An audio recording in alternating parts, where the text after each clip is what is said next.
Everyone. तो आज का टॉपिक है हमारा एंजाइम इनहिबिटर्स। मतलब मैंने आपको बताया था factor influencing of enzyme activity, मतलब कौन कौन से फैक्टर हैं जो एंजाइम की एक्टिविटी को इन्फ्लुएंस कर देते हैं। उसमें मैंने बताया था प्रेजेंस ऑफ इनहिबिटर्स।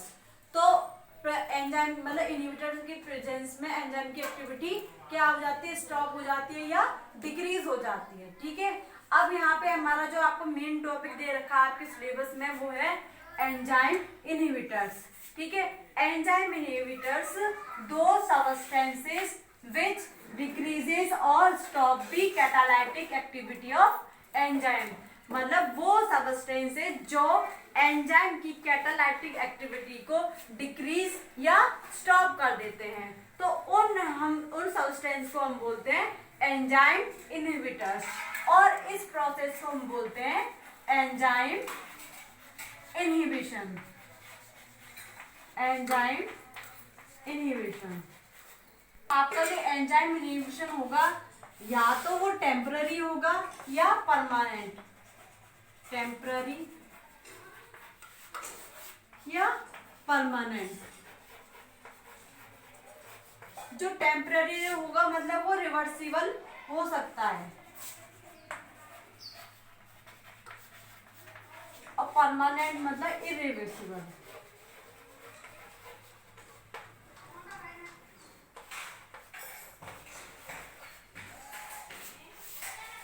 मतलब टेम्पररी अगर वहां पे एंजाइम इनहिबिटर सबस्टेंस की कंपैरिजन में अगर सबस्ट्रेट की क्वांटिटी ज्यादा है तब ये आपका जो है एंजाइम इनहिबिशन वहां से हट सकता है।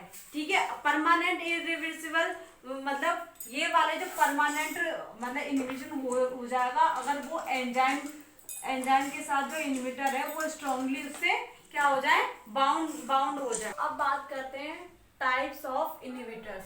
तो दो टाइप्स के होते हैं, रिवर्सिबल और इरिवर्सिबल। रिवर्सिबल इनहिबिटर्स इसलिए कहते हैं क्योंकि ये जो एंजाइम्स जो हैं ये जो इनहिबिटर्स हैं वो एंजाइम के साथ बाइंड होते हैं बाय दी वीक फोर्स या नॉन कोवैलेंट बॉन्ड के साथ बाइंड होते हैं एंजाइम से। ठीक है, इसलिए ये क्या है, रिवर्स हो जाते हैं। मतलब रिवर्स कैसे हो जाएंगे, अगर सबस्ट्रेट की कंसंट्रेशन ज्यादा हो जाए तब ये क्या हो जाएंगे, इनहिबिटर रिमूव्ड हो जाएंगे और क्या है, जो ये इनहिबिटर इजीली ब्रोकन डाउन हो जाते हैं, इसलिए हम बोलते हैं इसको टेम्पररी एंजाइम इनहिबिशन। ठीक है, ये आपके तीन टाइप्स के होते हैं, कॉम्पिटेटिव, नॉन कॉम्पिटेटिव और अनकॉम्पिटेटिव। अब इनके नाम से पता चला कॉम्पिटेटिव मतलब इसमें जो आपका सबस्ट्रेट और इनहिबिटर का जो स्ट्रक्चर होता है वो सिमिलर होता है, इसलिए इनमें क्या होता है आपस में मतलब कंपटीशन होता है, इसीलिए इनके नाम पे रखा गया है competitive inhibitors. Non competitive inhibitors वो होंगे मतलब उसमें जो सबस्ट्रेट और इनहिबिटर्स का जो स्ट्रक्चर है वो सिमिलर नहीं होता, इसलिए इनके बीच में कोई कंपटीशन नहीं रहेगा। अनकॉम्पिटेटिव इसमें जो है मतलब इसमें कोई बात ही नहीं रहेगी, ना तो इसमें स्ट्रक्चर सिमिलर रहेगा ना वो एंजाइम से बाइंड होगा। ठीक है, ये बाइंड मतलब एंजाइम सबस्ट्रेट कॉम्प्लेक्स से जाके बाइंड हो जाएगा तब वो इनहिबिशन कॉज होगा। अब बात करते हैं इरिवर्सिबल एंजाइम इनहिबिशन की। ठीक है, इसमें क्या होगा, ये जो आपके इनहिबिटर्स हैं जो एंजाइम के साथ बाइंड होते हैं वो स्ट्रॉन्ग बॉन्ड से बाइंड होते हैं जिससे कि फिर वो फॉर्म करता है क्या, स्टेबल कॉम्प्लेक्स। कौन सा, एंजाइम इनहिबिटर वाला कॉम्प्लेक्स। ठीक है, और ये जो है इजीली मतलब ब्रेकन डाउन नहीं हो सकती, इसलिए हम इसको बोलते हैं परमानेंट इनहिबिशन। ठीक है, ये आपके तीन टाइप होते हैं, ग्रुप स्पेसिफिक, सबस्ट्रेट एनालॉग और सुसाइड इनहिबिशन।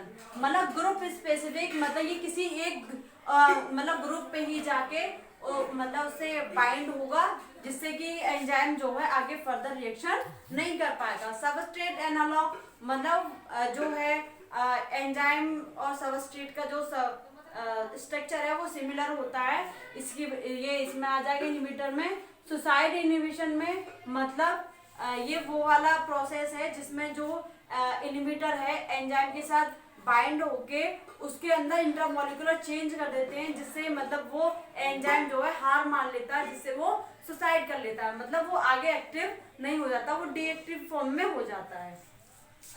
अब बात करते हैं हम कॉम्पिटिटिव इनहिबिटर्स की। ठीक है, इसमें इसके नाम से पता चल रहा कॉम्पिटिटिव इनहिबिटर्स मतलब इनके बीच में क्या होगा, कंपटीशन होगा। ठीक है, आपको जनरली आपको पता है जब आपका एंजाइम जो है सबस्ट्रेट से बाइंड हो जाता है, ठीक है, तब वो आपका एंजाइम सबस्ट्रेट कॉम्प्लेक्स फॉर्म करता है, देन वो कन्वर्ट हो जाता है एंजाइम एंड प्रोडक्ट में। ठीक है, अब इसमें कॉम्पिटिटिव इनहिबिटर्स के क्या होते हैं, जो उसकी तरह मतलब सबस्ट्रेट की तरह इनका जो स्ट्रक्चर क्या होता है, सिमिलर होता है। ठीक है, एक जैसा होता है, तो इसीलिए जो है आपका इनहिबिटर compete करता है, मतलब इसके साथ कंपटीशन करेगा सबस्ट्रेट के साथ। ठीक है, तो तब जो आपका कंपीट करने के बाद जो इनहिबिटर्स है वो एंजाइम के साथ बाइंड हो जाएगा, जिससे आपका बन जाएगा एंजाइम इनहिबिटर कॉम्प्लेक्स। ठीक है, अगर एंजाइम इनहिबिटर कॉम्प्लेक्स बन जाएगा तो जाहिर सी बात है आगे कोई रिएक्शन नहीं होगी। ठीक है, पहले मैंने बताया था कॉम्पिटिटिव इनहिबिटर्स, उसमें क्या था, आपके सबस्ट्रेट और इनहिबिटर का जो स्ट्रक्चर था वो सिमिलर था। अब नॉन कॉम्पिटिटिव इनहिबिटर्स का जो है इनहिबिटर का जो स्ट्रक्चर है वो सिमिलर नहीं होता। ठीक है, इसलिए इनके बीच में कोई मतलब कंपटीशन नहीं होता है, और जो आपका इनहिबिटर है वो एंजाइम की अदर साइड पे जाके बाइंड हो जाता है। ठीक है, तो अब बात करते हैं नॉन कॉम्पिटिटिव इनहिबिटर्स की। ठीक है, कॉम्पिटिटिव इनहिबिटर्स में उसमें कंपटीशन था, नॉन कॉम्पिटिटिव इनहिबिटर्स में कंपटीशन नहीं है। क्यों? क्योंकि जो आपका इनहिबिटर का जो स्ट्रक्चर है वो सबस्ट्रेट से डिफरेंट होता है। ठीक है, तो आपका जो इनहिबिटर है या तो वो एंजाइम के साथ बाइंड होके एंजाइम इनहिबिटर कॉम्प्लेक्स बनाएगा, अगर आपका सबस्ट्रेट बाइंड हो चुका है एंजाइम से, तो ये इनहिबिटर है जो आपका एंजाइम सबस्ट्रेट कॉम्प्लेक्स से भी बाइंड हो जाएगा, जिससे आपका बनेगा एंजाइम सबस्ट्रेट इनहिबिटर कॉम्प्लेक्स। ठीक है, जब आपका जो इनहिबिटर है एंजाइम से भी बाइंड होके एंजाइम इनहिबिटर कॉम्प्लेक्स बना रहा है, और ये इनहिबिटर जो है एंजाइम सबस्ट्रेट कॉम्प्लेक्स से भी जाके मतलब बाइंड हो रहा है, तो इसका मतलब ये हुआ कि आपका जो इनहिबिटर है वो आगे फर्दर रिएक्शन नहीं होने देगा, जिससे कि आगे कोई रिएक्शन नहीं होगी। ठीक है, तीसरा है हमारा अनकॉम्पिटिटिव इनहिबिटर्स।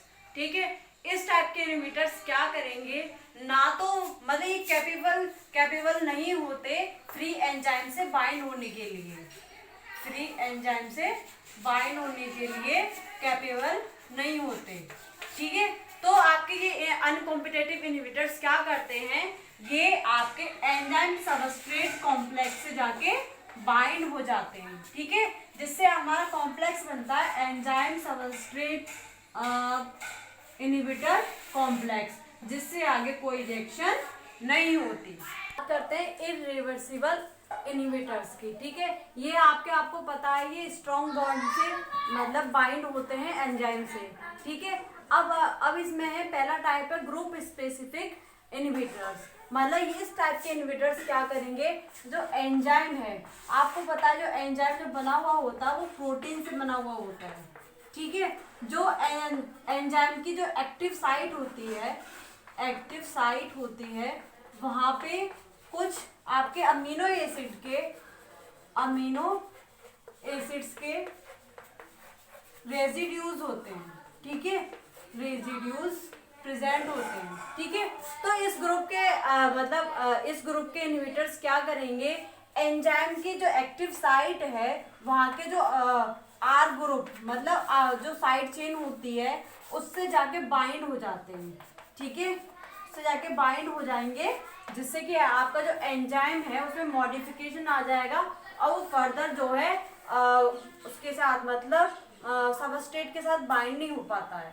ठीक है, अगर उसकी मतलब एक्टिव साइट पहले से ही मतलब एंजाइम के साथ इनहिबिटर्स के साथ बाइंड हो जाएगी, तो सबस्ट्रेट के लिए कोई ऑप्शन नहीं बचेगा जिससे कि वो उससे बाइंड हो जाए। अब है हमारा इरिवर्सिबल इनहिबिटर्स में सेकंड टाइप है सबस्ट्रेट एनालॉग या एफिनिटी लेबल्स, मतलब उसके पास कैसी एफिनिटी के साथ वर्क करेगा। ठीक है, तो इसमें जो आपके इनहिबिटर्स हैं उनका जो स्ट्रक्चर जो है सिमिलर होगा सबस्ट्रेट के। ठीक है, जो कि क्या करेंगे, हाईली रिएक्टिव ग्रुप को, मतलब उनके पास हाईली रिएक्टिव ग्रुप प्रेजेंट होते हैं जो कि एक नॉर्मल सबस्ट्रेट के पास नहीं होते। ठीक है, तो देन जो आपके जो ये वाले इनहिबिटर्स हैं, एंजाइम की जो एक्टिव साइट होती है, ठीक है, जैसे ये एंजाइम है, एंजाइम की एक्टिव साइट है, ठीक है, वहां जाके ये क्या हो जाते हैं, बाइंड हो जाएंगे। ठीक है, उनके साथ रिएक्ट करेंगे, देन जो है वो एक्टिव एंजाइम की जो एक्टिव साइट है उसको परमानेंटली ब्लॉक कर देंगे। ठीक है, जिससे कि जो आपका एंजाइम है वो सबस्ट्रेट के साथ बाइंड नहीं होगा और फर्दर रिएक्शन नहीं होगी। ठीक है, ये हो गया सबस्ट्रेट एनालॉग, मतलब सबस्ट्रेट एनालॉग मतलब सबस्ट्रेट की तरह जो दिखने वाला है, एनालॉग है उसका सबस्ट्रेट। तो मतलब ये वाला एंजाइम, मतलब ये इनहिबिटर्स क्या करेंगे, इनके पास जो है स्ट्रक्चर जो होता है सबस्ट्रेट की तरह सिमिलर होता है। ठीक है, जो कि क्या करेंगे, हाईली रिएक्टिव ग्रुप उनके पास प्रेजेंट होते हैं जो कि आपके नॉर्मली सबस्ट्रेट के पास नहीं होता। अब आपको पता है सबस्ट्रेट की मतलब तरह ये दिखने वाला होगा, तो एंजाइम क्या होगा, इसके साथ बाइंड हो जाते हैं। ठीक है, बाइंड हो जाएंगे तो इसमें लिखा हुआ है reacts with amino acid residue, जो एक्टिव साइट जो होती है एंजाइम की, वहां पे अमीनो एसिड के रेजिड्यू प्रेजेंट रहते हैं, जहां पे ये इनहिबिटर्स क्या होंगे, उससे रिएक्ट करेंगे और जो एंजाइम की एक्टिव साइट है उसको परमानेंटली ब्लॉक कर देंगे, जिससे आगे कोई रिएक्शन नहीं होगी। ठीक है, अब हमारा लास्ट इनहिबिटर्स है सुसाइड इनहिबिटर्स और मैकेनिज्म बेस्ड इनएक्टिवेशन। ठीक है, इस ग्रुप के इनहिबिटर्स क्या करेंगे, ये आपके पहले तो इनएक्टिव फॉर्म में प्रेजेंट रहेंगे। ठीक है, ये इनएक्टिव फॉर्म में जब तक रहेंगे जब तक कि ये bind to the active site of the specific enzyme, जो आपका स्पेसिफिक एंजाइम से जब तक बाइंड नहीं हो जाएंगे ये तब तक इनएक्टिव फॉर्म में रहेंगे। जब ये आपके इनहिबिटर्स जो हैं एंजाइम की एक्टिव साइट से बाइंड हो जाते हैं, तब ये आपका एक कॉम्प्लेक्स बनाएंगे जो होगा एंजाइम इनहिबिटर कॉम्प्लेक्स। ठीक है, देन ये कन्वर्ट कर देगा एंजाइम को किसमें, हाईली रिएक्टिव कंपाउंड, जो एक ऐसा कंपाउंड बनाएगा वो जो वेरी रिएक्टिव कंपाउंड होगा। ठीक है, वो जो इनहिबिटर्स हैं एंजाइम के साथ ऐसे बाइंड हो जाते हैं इरिवर्सिबली, मतलब वो फर्दर मतलब परमानेंटली हो जाएंगे, मतलब रिवर्सिबल नहीं हो सकते। ठीक है, मतलब इसलिए वो हार कर जो है एंजाइम सुसाइड कमिट कर लेता है। ठीक है, इस ग्रुप के जो इनहिबिटर्स हैं वो जनरली उनके ऊपर एक्ट करते हैं जो आपके जो नॉर्मल मैकेनिज्म जो होता है, नॉर्मल मैकेनिज्म जो होते हैं।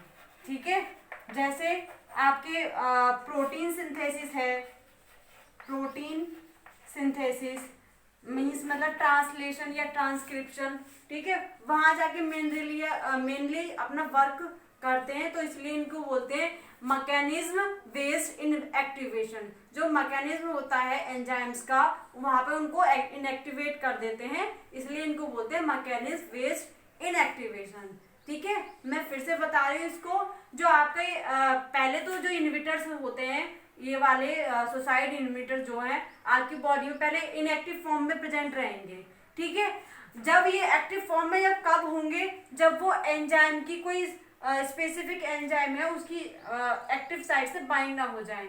जब वो इनहिबिटर्स एंजाइम के साथ बाइंड हो जाएंगे तब जो है एक ऐसा हाईली मतलब इतना मतलब बहुत ही ज्यादा रिएक्टिव कंपाउंड बनाते हैं।